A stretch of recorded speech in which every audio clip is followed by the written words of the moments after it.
अंगद भारतीय महाकाव्य रामायण के कीर्तिन चरण, कपिकुल के पुरुषार्थशील चरण के द्वितीय पुत्र थे और वे वानर राज सुषेण के पुत्र थे। अंगद का जन्म किष्किंधा नामक वनराज्य में हुआ था और वह बचपन से ही बलवान और धर्मात्मा थे। रामायण के युद्धकांड में अंगद ने अपने पिता सुषेण के साथ लॉर्ड राम के दरबार में प्राप्त हुए थे। वह वानर सेना के महत्वपूर्ण सदस्यों में से एक थे और राम के सेनापति हनुमान के प्रमुख सहायक भी थे। अंगद का सबसे प्रसिद्ध कार्य उनकी वानर सेना के साथ सुग्रीव के आदेश पर लंका के पुष्पक विमान में युद्ध के लिए जाना था। यह युद्ध रावण और उसकी सेना के खिलवाड़ के बीच था और इसमें अंगद ने अपने बल और वीरता का प्रदर्शन किया। वे एक अद्वितीय और शौर्यपूर्ण योद्धा थे।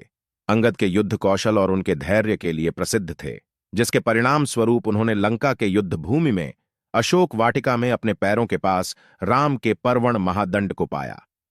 इससे राम की खोज और उसके साथ होने के बाद लंका के युद्ध का समापन हुआ और रावण का वध हुआ। अंगद के योगदान के बावजूद वे बहुत ही विनम्र और भक्तिपूर्ण थे और राम के भक्त और सेवक के रूप में अपने कार्यों को किया। उन्होंने राम की सेवा के लिए अपना पूरा जीवन समर्पित किया और एक महान योद्धा के रूप में भी मान्यता प्राप्त की। अंगद का जीवन रामायण में महत्वपूर्ण है और वे भारतीय पौराणिक कथाओं के महत्वपूर्ण चरणों में से एक हैं। उनका जीवन धर्म, भक्ति और धैर्य का प्रतीक है।